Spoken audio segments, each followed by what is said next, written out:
Si vous devez cligner des yeux.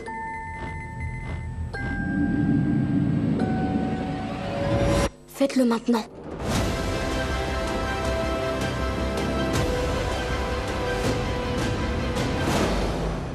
Deux invités sur ces plateaux, ce sont deux jeunes. Je les ai invités sur ce plateau.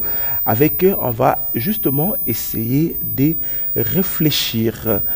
Là, c'est un habitué de cette émission. Ce sera la troisième fois qu'il vient dans cette émission, hein, mais pour autre chose. Bonjour Yves. Bonjour Jessie. Troisième fois dans cette émission, c'est Oui, vrai? troisième fois. Troisième fois, oui. J'ai bien compté. Mais l'autre, c'est la première fois. Non, j'ai pas envie de dire la première fois, mais bon. Bonjour Carbone. Bonjour Jessie. Tu vas bien? Très bien. Carbone, c'est du mouvement citoyen Filimbi. Absolument. Ça te fait quoi d'être à la télévision nationale? Non, mais c'est une joie. C'est d'abord... C'est la première fois, en fait, hein? C'est la première Depuis fois. que Filimbi existe. Depuis que Filimbi existe, c'est ma première fois d'être là, mais Floribert quand même est passé une ou deux fois. Une fois, ouais. Une fois. C'est un plaisir, c'est la chaîne nationale, ça n'a jamais été une chaîne d'une personnalité, d'un président ou d'un régime. C'est une chaîne qui doit et qui devrait permettre aux citoyens que nous sommes de nous exprimer sans que nous soyons embêtés, quoi. Alors, on va réfléchir sur la jeunesse aujourd'hui, hein, la conscientisation de la jeunesse qui doit prendre en charge son devenir. Je peux te tutoyer, ça ne te dérange pas? Hein? Ça va. Merci beaucoup. Tu as été reçu dans le cadre de consultation nationale par le président de la République, avec toi, tous les autres amis de mouvement citoyen. Comment d'abord l'ambiance, comment ça s'est passé? Non, l'ambiance était très bon, mais il faut dire que il y a eu quand même un peu de désordre, un peu de débordement, hein, dans le programme, dans le protocole. Les heures n'étaient pas respectées. Et le plus important, vous avez été reçus. Nous avions été reçus, donc les détails, c'est pas trop important, mais l'ambiance était bonne. Il faut signaler ici l'attitude du chef de l'État. Il a une attitude conviviale qui permet à ses invités de pouvoir s'exprimer, et lui-même s'exprime. Et ça nous a permis d'échanger avec lui en profondeur sur des questions brillantes qui touchent, n'est-ce pas, à la crise politique, économique et aussi sur les perspectives d'ici 2023. Ça a été. Alors Yves, toi, ta lecture par rapport jeune, hein, moi je voudrais qu'on réfléchisse tous, on est tous jeunes, hein, qu'on réfléchisse en tant que jeunes sur le devenir de notre pays, la construction de la jeunesse. Yves, je peux te tutoyer aussi, ça ne te dérange pas? Oui, on peut se tutoyer. Merci. Toi, comment tu vois ces consultations en étant jeune? En étant jeune, ces consultations, je les vois comme une opportunité. Une opportunité déjà de faire une introspection, si pas de faire table rase des choses qui se sont passées, parce que on a comme l'impression, et le président l'a dit, qu'il a constaté que les choses n'avançaient pas. C'est pas une nouvelle chose, c'est que chacun de Congolais, partout où nous nous trouvons, nous savons que les choses n'avancent pas. Nous savons que ce pays se meurt. Nous savons que depuis que nous avons accédé à l'indépendance, nous vivotons. Et ce constat, venant de lui, qui a été traité de tous les maux pendant un moment, est une opportunité. Pour qu'on arrête de penser dans des carcans, qu'on arrête de penser politique, qu'on réfléchisse à comment faire avancer le pays. Parce que dans d'autres pays, les gens discutent, ils parlent économie. Il parle développement, nous ici on parle politique. La politique tient tout. Ce qui fait que même celui qui est entrepreneur, il a besoin d'avoir des accointances avec les politiciens. Celui qui est commerçant, il a besoin d'avoir des accointances avec des politiciens. Ça tue le pays. Juste, il faut que ça soit sincère. Ce que le président a lancé, il faut que ça soit un appel sincère. Et si c'est sincère, je pense qu'il en sortira quelque chose. Alors, Carbone, je vais revenir à vous. Hein. Hervé Diakessé, il y a quelques temps, il a été là où vous êtes aujourd'hui, là où tu es aujourd'hui. Lui, j'aime bien l'appeler gilet jaune congolais. Hein. Il disait aujourd'hui, le jeune aujourd'hui croit que pour réussir, il faut être politicien. C'est ta lecture aussi? Jamais, ça n'a jamais été ma lecture. Le problème, c'est qu'on a conditionné le Congolais, le jeune en particulier, à l'idée de penser que c'est seulement en politique qu'on peut gagner sa vie. Pourquoi? Mais parce que 60 ans durant, nous avons eu 50 ans de dictature.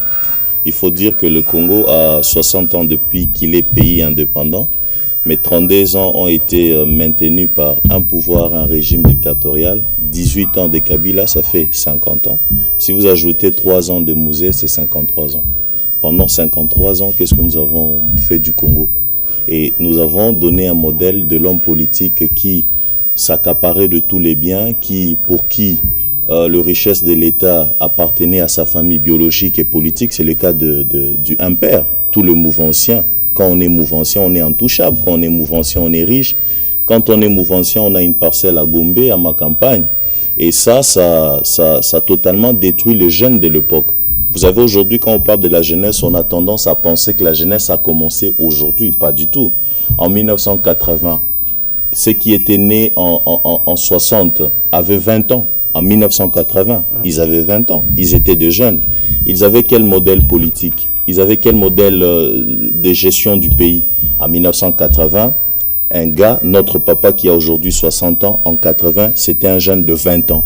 Son modèle, c'était le impère. Son modèle, c'était Mobutu. Son modèle, c'était d'avoir un circuit, d'être embauché et de faire en sorte que lui aussi vive de bien de l'État. Et aujourd'hui, 18 ans après, nous n'avons vu que... Mais qu'est-ce qui fait qu'aujourd'hui, 60 ans après, que le jeune, vous, moi, lui, nous n'arrivons pas à sortir de ces carcans? Pourquoi? Non, ce qui est vrai, c'est que nous fournissons des efforts. Il y a des jeunes qui se distinguent, qui fournissent des efforts, mais les systèmes ne permettent pas. C'est ce qui est vrai. Les systèmes ne permettent pas. Yves disait tantôt que pour investir, pour entreprendre en RDC, il faut absolument avoir des acquaintances politiques, il faut avoir un ami bien placé dans l'armée, un vieux bien placé en politique. Il y a des efforts, mais les systèmes ne permettent pas. Or, les systèmes, ça part d'un leadership politique aussi, au sommet de l'État. Il faut que nous ayons des visionnaires comme au Kenya, le président Kenya. Il faut que nous ayons des visionnaires comme au Ghana. Ce sont des politiciens, ce sont des présidents de la République, mais ils ont une vision du pays qui est autre que ce que nous avons. Alors, je vais m'arrêter là, Yves. Quand j'entends parler Carbone, il me dit il faut qu'il y ait des visionnaires. Mais moi, je me dis, je vais prendre le cas du Cameroun, par exemple. Quand tu prends de jeunes Camerounais qui évoluent avec les startups et autres, quelle que soit la politique, mais le jeune arrive à se développer, les jeunes arrivent à créer de l'emploi, malgré qu'ils sont dans le stade, mais ils arrivent quand même à créer de l'emploi. C'est vrai qu'au-delà des conditions que Carbone a fustigées, qui sont liées aux difficultés politiciennes qui entrent même dans la vie économique et sociale de tout le monde, c'est aussi l'état d'esprit du Congolais. Nous sommes comme dans un panier de crabes où chacun se démerde pour sortir du panier. Et les crabes, ils se tirent vers le bas.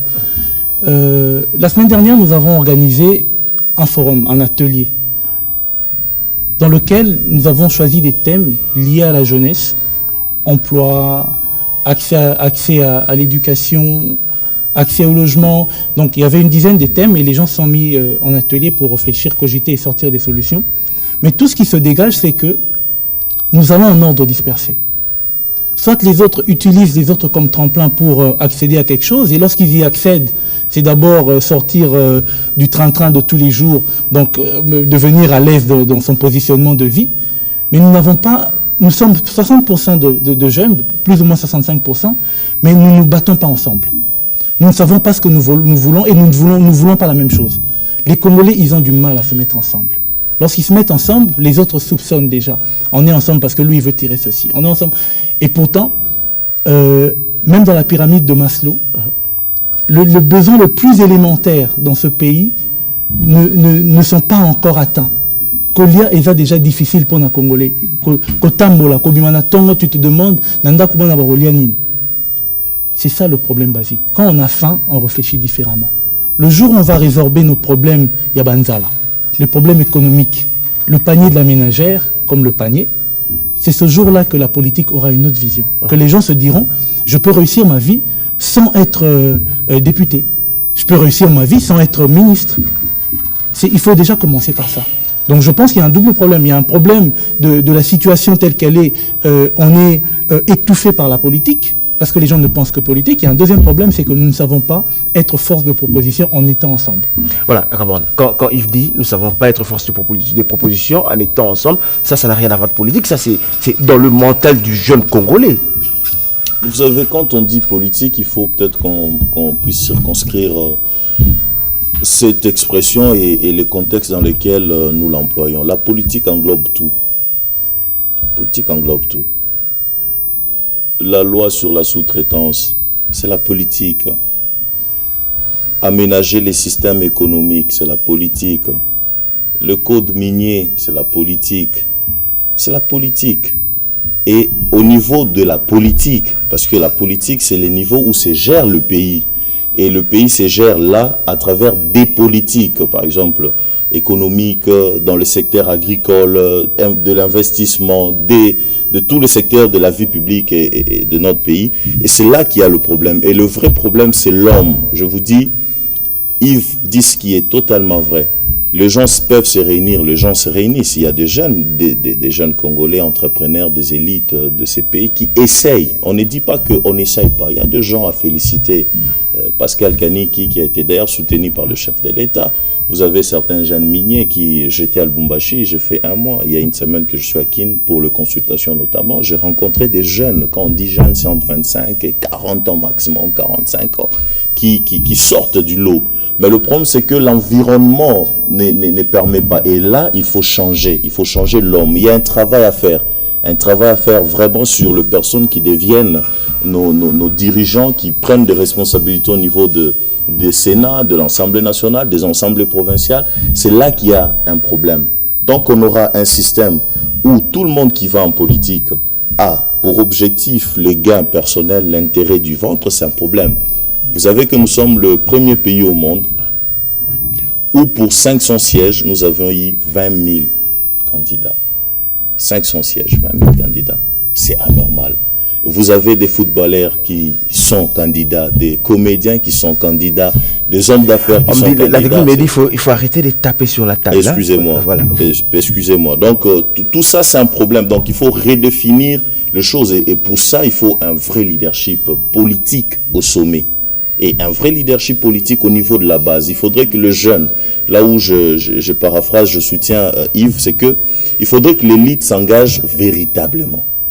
De personnes qui ont une certaine manière de voir, une révolution mentale, des personnes qui sont éclairées, ne doivent pas rester bras croisés à regarder seul le politique faire. Alors, cette question, je vais vous la poser à vous deux. Vous ne trouvez pas que c'est comme si nous sommes en train de tourner autour du pot? Parce que quand vous parlez qu'il faut changer l'homme, le monde c'est changer d'abord l'homme. Je me rappelle d'Etienne Tshisekedi qui disait qu'il faudrait le changement de mentalité. Et un peu plus loin, Joseph Kabila est arrivé, il a dit qu'il n'a pas pu changer l'homme congolais. Et aujourd'hui, c'est comme si le même problème. Est-ce que l'homme congolais, le jeune aujourd'hui, c'est comme si c'est un virus qui est en nous et difficile de le changer? On commence par Yves. On réfléchit, hein? Mais c'est quoi la question? Est-ce que c'est la deuxième... Est-ce qu'il est possible de changer, d'arriver à changer le mental ou cet homme? Je pense que la prise de conscience, elle est déjà assez avancée. Les jeunes, tout le monde sait ce que nous sommes en train d'endurer et tout le monde a envie d'en sortir. Et tantôt, j'étais en train de dire, et ce que Carbone disait, il faut une vision, un visionnaire. Et à côté d'un visionnaire, il faut des gens qui puissent matérialiser cette vision. Vous pouvez avoir une vision, mais lorsque vous êtes entouré des gens qui ne vous aident pas à arriver à vos fins, elle meurt.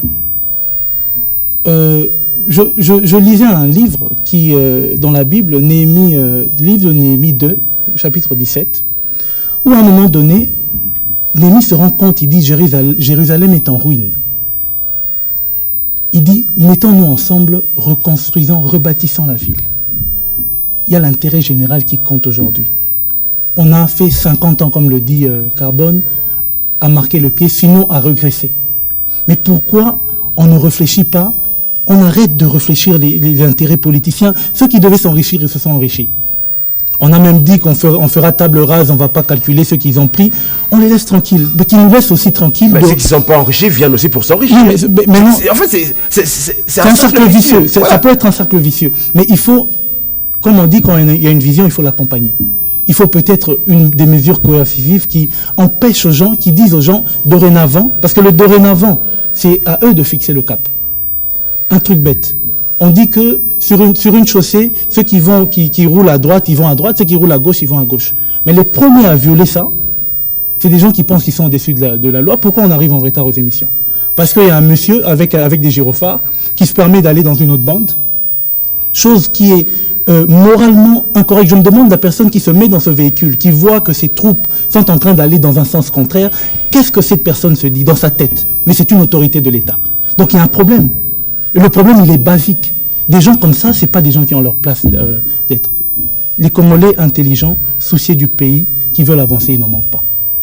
C'est juste les gens qui font le casting, ils doivent savoir faire le casting pour que ce pays aille de l'avant. Il y a des gens qui sont désintéressés par l'argent, qui en ont déjà suffisamment, mais il y a des gens qui sont intéressés, mais qui se disent, il faut quand même travailler. Mais le problème, c'est que tu ne veux pas travailler, mais tu veux quand même être intéressé, et puis laisser la population en train de croupir. Pour moi, le problème, il tourne autour de ça, mais les jeunes commencent à se démarquer. Les jeunes commencent à dire tout haut ce qu'ils pensent tout bas. Même le président, quand il parle, on voit les gens qui le contredisent, même au sein de son propre parti. Il y a des gens qui ne sont pas d'accord avec sa propre politique, ils disent non, pour telle chose, nous ne sommes pas d'accord. C'est cet état d'esprit que nous voulons. Pas des jeunes qui se mettent derrière des politiciens. Lorsqu'ils disent A, ils disent A. Lorsqu'ils disent B, ils disent B, qui ne réfléchissent pas par eux-mêmes. Ça fait que nous devenons comme des moutons et ça sera un cercle vicieux. Nous ne ferons pas mieux que ceux qui sont venus avant nous. Carbone, je ne trouve pas qu'on est en train justement de faire un cercle, de tourner autour du pot, de faire un cercle. C'est le même discours qui revient, même chose. On redit, ça fait, comme je disais, ça fait 50 ans, 60 ans d'indépendance, 50 on dit toujours la même chose. Quand tu suis des émissions à la télé, le même discours. C'est comme si, bon, on n'arrive pas à changer. Ça semble être effectivement un cercle vicieux. Mais comme il y a une issue, il y a quand même une lueur d'espoir dans ce qui est en train d'être fait. Mais j'insiste, la solution, il faut la trouver. La solution, il faut tout faire pour comprendre la clé. Le blocage est solutionné. Je vous dis le problème, même si ça a été dit, nous continuerons à les dire. Yves vient de les dire, c'est un problème d'hommes. C'est un problème de moralité, d'hommes publics, de personnalités publiques qui nous dirigent, qui nous gouvernent et qui nous représentent. Et ces personnes sont issues de la population. Et c'est un problème de la population, du peuple, qui arrive à choisir ces personnes-là, à les laisser faire. Mais comment ils arrivent là? La politique, le système politique de prédation a fait en sorte que nous ayons un peuple paupérisé, nous ayons un peuple clochardisé, que nous ayons des jeunes qui n'ont pas d'issue, qui n'ont pas d'objectif, qui n'ont pas de vision, qui n'ont pas d'espoir. Lorsque quelqu'un n'a pas d'espoir, n'a même pas une lueur d'espoir, tout ce qui est important pour lui, c'est la survie. Et pour survivre, il faut être derrière un politique. Pour survivre, il faut être derrière un monsieur qui te donne un petit rien. Ça a été fait à dessein. Nous ne sortirons pas de là juste par de bonnes intentions. Nous n'allons pas sortir de là parce que nous voulons que le jeune émerge. Nous sortirons de là de lors que nous commencerons ensemble, bien sûr. Les organisations des jeunes, les organisations de la société civile, les politiques, les pasteurs, ils jouent un rôle, le musicien. Vous avez vu ce qui se passe au Nigeria? Vous avez vu des artistes musiciens qui ont pris les devants? De comédiens? Vous avez vu le frère P-Square, ce qu'ils ont fait? De l'autre, je ne sais pas trop, Davido. Vous avez vu des artistes prendre les devants. Vous avez vu de comédiens, toute personnalité publique prendre les devants et dire, écoutez, ça, ce n'est pas une affaire de politiciens, c'est une affaire des citoyens. Et ils ont pris les devants, le régime, les pouvoirs à reculer. Mais ici, chez nous, quand on dit à un artiste, il faut prendre position, excusez-moi, contre le mal, il vous dit, je ne suis pas politicien. Est-ce que pour s'opposer au mal, il faut être politicien? Non, il faut être citoyen. Je vous dis, le problème, c'est d'être des citoyens. Mon ami et grand frère Syndicat Dokolo disait, le Congo... De reste mémoire, paix à lui. Hein. De reste mémoire. Pardon. Le Congo n'a pas besoin de plus de politiciens. On n'a pas besoin de beaucoup de politiciens. On a besoin d'une qualité des citoyens. On a besoin de plus de citoyens qui connaissent et qui comprennent ce qu'ils ont à faire. Mais justement, cette qualité des citoyens, comme disait Yves tout à l'heure, qu'il y en a qui sont enrichis, qui sont passés, ce qui arrive. Moi, je reste dans le jeune. Hein. Le jeune, d'ailleurs, chez nous, on a plus été habitués. Beaucoup de jeunes sont des porte-mallettes de ceux qui ont réussi. Des dirigeants et autres politiciens sont des porte-mallettes pour arriver quelque part. C'est-à-dire que ces jeunes qui arrivent, ils ne réfléchissent qu'à s'enrichir, qu'à trouver de quoi nourrir la famille. Et puis, c'est justement ça. Malheureusement, c'est ce que j'ai dit. La solution, c'est déboulonner un peu. J'apprends l'expression, la fameuse expression. Il faut déboulonner. Mais il faut déboulonner ces systèmes. Et je veux peut-être choquer le public qui nous suit. Vous savez que depuis les débuts, depuis l'indépendance jusqu'à aujourd'hui, ce sont des jeunes qui sont dans les affaires. Exactement. Il n'y a que des jeunes. Mais je n'ai jamais compris quand on dit « nous les jeunes, on ne se retrouve pas, nous les jeunes ». Mais c'est quoi les jeunes? Le gouvernement de 1960, tous étaient des jeunes, sauf Kassavou, vous qui avez 55 ans, je crois, plus de 55 ans. Lumumba était un jeune. Lorsque Mobutu prend le pouvoir, c'est un jeune. Tout son gouvernement avec Étienne Tshisekedi et les autres sont des jeunes. Lorsque Kabila prend le pouvoir, sont des jeunes. Que ce soit dans l'armée, que ce soit dans les affaires. Aujourd'hui, ce sont des jeunes. Le jeune, par rapport à l'âge, j'ai dit, au-delà de la jeunesse d'état d'esprit, ce sont des jeunes. Parce que la tranche d'âge entre 25 et 45 ans, 50 ans, s'il faut extrapoler, ce sont quand même des jeunes physiquement qui sont au pouvoir. Le président de la République, c'est un jeune aussi. Son entourage sont des jeunes. Le problème qui tue ces pays, je vous dis, ce n'est pas forcément la tranche d'âge physique ou mentale de la jeunesse. C'est l'homme congolais dans sa conscience, dans sa manière de faire. Et pour changer ça, il faut pousser, il faut d'abord que des organisations qui militent comme le nôtre, le mouvement citoyen. Je suis jeune, je parle au nom de la jeunesse. Combien de fois on ne nous a pas demandé d'être débauchés depuis qu'on a commencé? Combien de fois on ne nous a pas demandé de rejoindre un camp à coups de billets de dollars? Pourquoi on a refusé? C'est là que ça doit commencer. Il faut que toute personne n'a pas la même capacité de s'y porter et d'en dire. Il faut que ceux qui ont cette capacité-là, il faut que ceux qui ont cet éclairage d'esprit, des illuminés, puissent commencer à prendre les devants, puissent s'engager. Il faut que les gens s'engagent. Ceux qui sont capables de résister s'engagent et soient de modèle pour les autres. Et j'ai conclu peut-être par là pour parler de modèle. Le problème, c'est que dès lors que vous n'avez pas de modèle, vous faites ce que bon vous semble. Et si vous avez de mauvais modèles, vous suivez l'exemple de ces mauvais modèles. Lorsque, en politique, je vais être un peu plus subjective, nous avons des modèles comme Bitakwira, comme Willy Michiki, comme tout ce que nous avons, ça va nous conditionner à faire comme eux. Je ne dis pas que ce sont des mauvais modèles, moi je n'ai pas dit ça, mais j'ai dit si on a un modèle comme Basil Olongo, on fera comme Basil Olongo. Si on a un modèle comme Olengankoy, on fera comme Olengankoy. Mais dès lors qu'on a des modèles aussi comme Dr Mukwege, on suivra le chemin de Dr Mukwege. Donc aujourd'hui, il faut créer des modèles, des repères. Et ces jeunes ont envie de voir d'autres jeunes qui ne sont pas prêts à suivre l'argent, qui sont prêts à marcher à pied, au-delà des opportunités qu'ils ont de voler, mais ils acceptent de vivre une vie modeste tout en travaillant pour l'intérêt de la nation. Vous verrez que plus suivront, plusieurs jeunes plutôt suivront. Donc il faut créer des modèles, mais au-delà de tout, la politique, au niveau de la gestion, au niveau du sommet de l'État, au niveau des institutions, nous devons avoir des personnes qui ont une vision du Congo. Alors Yves, je reviens à toi. Le modèle, parlons du modèle justement, on peut se dire qu'aujourd'hui, ces jeunes, bon, parlons jeunes, comme dit Carbone tout à l'heure, depuis 60 sont toujours des jeunes qui dirigent ce pays. Alors c'est comme si nous sommes jeunes, mais sans repères, sans modèle, sans exemple. Si, il a cité des modèles. C'est ça la société congolaise. Il y a des modèles, mais moi je vais aller au-delà de ce que Carbone dit. Lorsque les modèles que nous suivons ne sont pas ceux-là, il faut être suffisamment fort pour se révolutionner dans sa tête. Ce qu'il fait, c'est une révolution interne et intellectuelle pour se départir de tout ce qu'il trouve qui n'est pas cohérent. C'est pénible de voyager à travers le monde et de se dire « mais pourquoi ceci chez nous ?» Vous arrivez au Congo, vous avez l'impression d'avoir la tête en bas et les pieds en l'air. Parce que le leadership qui a été mis devant est un leadership avec beaucoup de crises. Déjà, comment ils sont parvenus? Ils y sont parvenus. Ces modèles qui sont là aujourd'hui, par quel canal ils y sont arrivés? Et les autres ne font que copier. Les esprits faibles copient.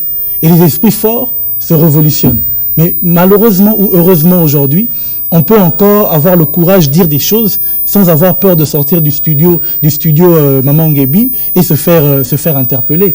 Donc c'est une opportunité. C'est ce que je suis en train de dire, c'est une opportunité. La voix, elle est là, il n'y a que la voix qui change aussi. Les paroles qui changent. L'homme a pris conscience du fait que nous sommes dans un carcan dans lequel il faut que nous puissions sortir. La question qui se pose, c'est comment en sortir? Je pense que la question principale, c'était est-ce que les consultations sont une voie pour en sortir? Peut-être que c'est une voie pour en sortir. On a vu que le président a reçu même les jeunes de la rue. Les chégués et autres. Les chégués. beaucoup se sont moqués pour dire mais qu'est-ce qu'ils vont aller dire? Mais ils palpent la réalité de tous les jours. Ce que eux ont à dire est peut-être plus important que nous voyons dans nos maisons avec une moyenne de vie assez acceptable. Ces jeunes-là vivent à l'extérieur et ils voient plus de choses que nous.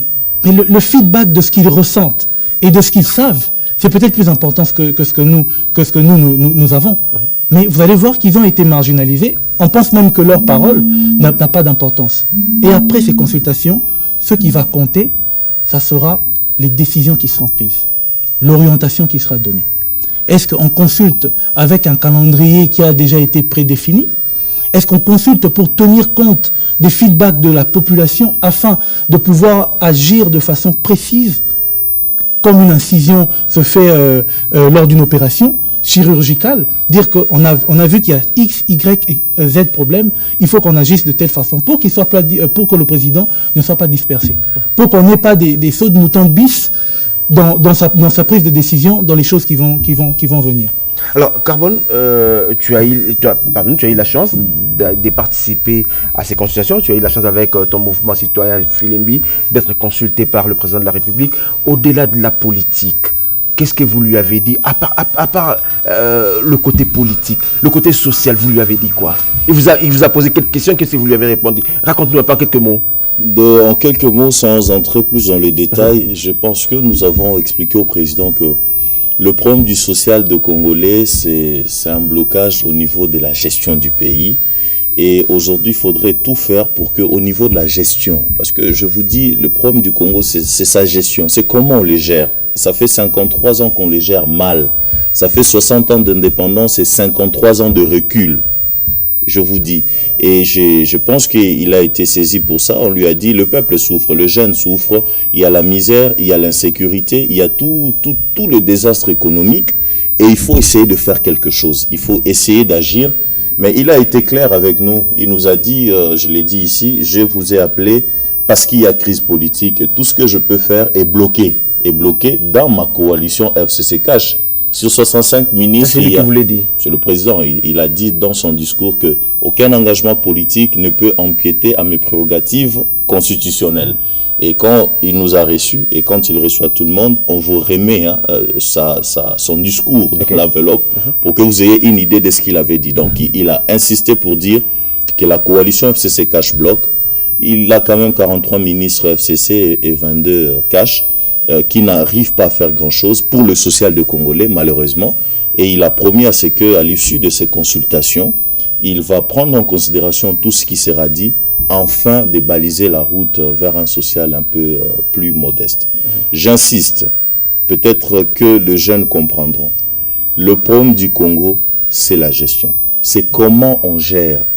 Il y a des gens qui ont mis en place un système, des anciens gouverneurs à Lubumbashi, je tiens à les dire, je pense que Lubumbashi nous suit, qui ont mis en place un système où, même s'ils ne sont pas gouverneurs, ils ne sont plus gouverneurs, qu'ils puissent quand même rançonner dans les entreprises publiques, aux frontières, la douane. Vous imaginez, il y a des fonctionnaires de l'État qui ne sont plus, mais qui ont mis en place un système de détournement qui ne sont pas encore connus jusqu'à aujourd'hui, qui existent. Et c'est cette gestion macabre qui ronge le pays et qui nuit à notre développement. Aujourd'hui, ce qui est très important pour le président, surtout pour les institutions, c'est d'arriver à penser peuple, arriver à aimer le Congo et le Congolais. Et malheureusement, jusque-là, ce n'est pas le cas. Nous avons, excusez-moi Jessie, nous avons de politiques qui répondent de leur famille politique, de politiciens Ça a toujours été comme ça partout dans le monde. Chaque politicien répond toujours de sa famille politique. Ça, on va pas inventer la roue. On n'invente pas, mais il y a un bémol. La famille politique, oui, mais pour les intérêts du peuple. Pas la famille politique pour les intérêts des individus et de votre famille politique. Les démocrates, ils jouent pour leurs intérêts démocrates, mais pour le peuple. Les républicains jouent pour les républicains, mais pour le peuple. Mais chez nous, c'est pas ça. Je vais peut-être parler de cette affaire parce qu'il n'y a pas... Laisse-moi juste le temps. Je sens qu'il va... je sens qu'il va en parler. Je crois... il ne reste pas beaucoup de temps. Ben, voilà. On aura plus une autre émission. C'est parti, comme ça. On va organiser des émissions comme ça où de jeunes, on va commencer à réfléchir parce que l'avenir de ces pays, c'est notre avenir, c'est notre pays. On dit la jeunesse, c'est l'espoir de demain. Non, c'est aujourd'hui. Nous devons décider de ces pays. on a la chance d'avoir cette télévision. Je dis toujours, c'est la seule télévision en République démocratique du Congo qui fonctionne avec l'argent du contribuable congolais. C'est-à-dire, Mbongo Nayo, Mbongo Naye, Yangonde et Salarake, RTNC est fonctionné. Donc, on a droit au chapitre, on a droit à la parole. Allez, on va nous allons nous rendre sur l'avenue Elengesa, cette avenue qui relie 6 communes de la ville de Kinshasa, et le président tient à ce que cette avenue soit réhabilitée. Hier, il est allé inspecter les travaux qui s'effectuent sur cette avenue. C'est ce reportage que nous regardons.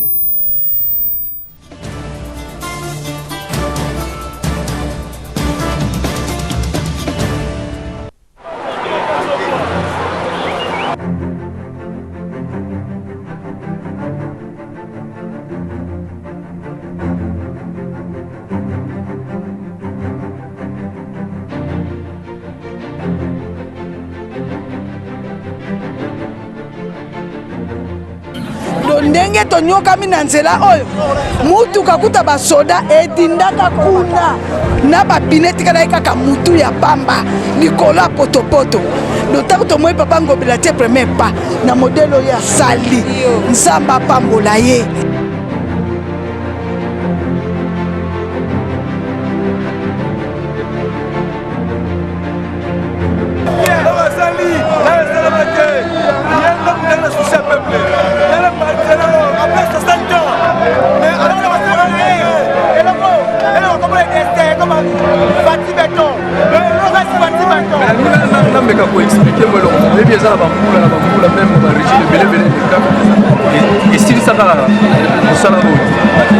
Par exemple,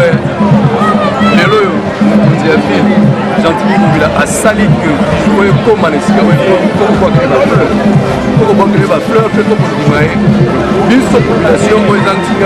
même la seule façon les alcades.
Ben voilà, c'était l'avenir et les de la ville qui fait des efforts pour réhabiliter cette avenue. Cette avenue dépend de la ville de Kinshasa, de l'hôtel de ville de Kinshasa. Donc bravo à l'hôtel de ville de Kinshasa et bravo pour l'éclairage public. Ça, c'est quelque chose de basique. Hein. Aujourd'hui, quand vous circulez dans la ville de Kinshasa, sur le boulevard, l'éclairage est réhabilité. Or, j'ai un mot simple, qu'on sera à Mindarocha, et ce que Chantilly a fait, ça, donc ce qui dit que, tout à l'heure c'est Carbone qui a parlé, c'est Yves qui devait parler, donc c'est quelque part, il y a un problème de volonté. Mais c'est toujours un problème de volonté, Jessie. C'est toujours un problème de volonté et de compétence. Parce que y a un adage qui dit, les ambitions dont on n'a pas le talent est un crime. Et le problème chez nous, c'est ça. C'est que les gens qui ont du talent laissent les autres qui n'en ont pas faire les choses. Ils observent. Or, on peut détruire le pays de deux façons. Des gens incompétents qui vous dirigent ou qui vous gèrent, comme on parlait de gestion, et des gens compétents qui sont dans l'inaction, qui laissent les autres faire les choses. Je crois que les gens doivent commencer à lever la voix et dire les choses, critiquer là où il faut critiquer, proposer là où il faut proposer. S'il y a de l'éclairage aujourd'hui, tant mieux. C'est une bonne chose, mais il faut que ça soit pas seulement sur le boulevard, il faut que ça soit aussi sur Elingesa, que ça soit aussi à Bumbu, Barumbu, qui est de l'éclairage public. Pourquoi pas dans nos maisons? Pourquoi pas, vous avez dit tout à l'heure, vous avez parlé du match de football, que les gens ne se déplacent pas Bovan Bandaku. Mais est-ce que ces gens-là, est-ce qu'ils auront l'occasion ou l'opportunité de suivre ce match à la télé? Est-ce que sinon les cartes à courante et puis ça bar? Donc il y a tout ça, il y a toutes ces choses-là où un monsieur se lève le matin, il dit bon, on a quatre courants côté. Il appuie sur un bouton, une seule personne et une population. Peut-être qu'il y a un dispensaire à côté où un enfant est en train d'être opéré ou quelqu'un qui est dans une... Donc c'est un système, tout le monde fait ce qu'il veut. Et revenir sur les rails, c'est mettre des mesures, comme je disais, des mesures dissuasives. Une police dont on craint... En Angleterre, tu sais que les policiers n'ont pas d'armes. Ils n'en ont pas besoin. Le citoyen connaît ses limites. Il sait que si je fais ceci, j'enfreins la loi. Si j'enfreins la loi, il y a une punition. Ici, les gens n'ont peur de rien. Donc, il faut commencer par des choses aussi basiques. Et comme vous disiez, félicitations au gouverneur, s'il faut le dire, pour l'éclairage public sur le boulevard. Mais on n'a pas besoin que de ça. On a besoin d'une ville propre. On a besoin d'une ville qui soit accueillante. Quand tu descends de Ndjilia ici, que tu vois quand même que c'est une ville moderne, comme on dit. Allez, on va terminer, il ne nous reste plus qu'une minute, hein, Carbone, en 30 secondes. On vient d'introduire, hein, désormais, on va commencer à organiser des émissions comme ça, où des jeunes, on va réfléchir, en 30 secondes, on continue. Merci, Jessie, pour l'invitation. Nakansi que Wakongole Nyoso Baolanda Biso à travers le panier. L'essentiel, les arts, qu'on soit conscience. Après qu'on soit conscience, et Sengeli Biso Bajen, to agir, to côté en action. Pendant que tu agir, tu as tenter, il y a pour agir, il y a ko bukate, ko agir pour na maramba malamu, ba compétence na biso to tchango na misala, ma idée malamu to tchango na misala. Donc tu as na misala, tu as tenté peut-être ya ko iba, ya ko na opportunité, ya ko détourner, tout se sacrifier en âme et conscience pour que tout ça langote et bomambo kate. Le changement, il est permanent et le changement, c'est l'homme qui doit commencer à changer. Merci, Jessie, pour l'invitation. Merci, Carbone Yves. En 15 secondes, il y en a plus 15. Pour nous ça, nous bakaka, na bakonzamboka, baoba que kozala na idée ko sala loko zali malamu. Mais ko s'entourer na bateau ba ko commissaire ne sika au comme un objectif na yo, ezali encore mieux. Bakonzamboka batala de par qui ils sont entourés. Et Mboka Ezakaraya, parti mon côté, tout tika kotia batu, un camp contre l'autre, une tribu contre l'autre. To sangana, to tongamboka nabiso, to kendeliboso. Tu me rappelles, j'avais parlé du tribalisme aujourd'hui, hein, c'est ces virus qui est en train de prendre la place dans notre société, mais bon, on en parle peut-être la semaine prochaine, on organisera une autre émission. Merci Carbone, Filimbi.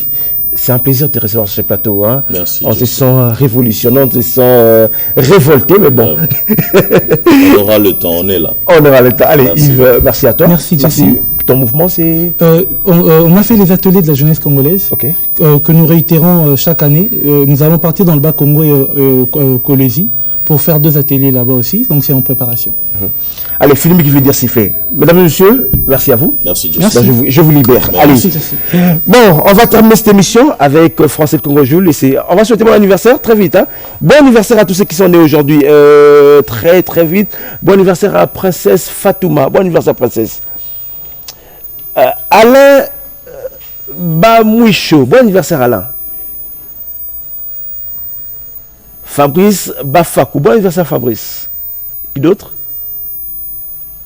Allez, on va terminer avec Christian. Bon anniversaire Christian. Divine Kabata. Bon anniversaire Divine. Pécho Moubenga et sa chère épouse. Bon anniversaire Pécho Moubenga. 10 ans de mariage. Hein. Bon anniversaire Pécho. Ah, ça c'est Théo. Donne-moi le son, juste le son, un peu. Théo Zambota. Bon anniversaire Théo, c'est pour toi ça, spécialement.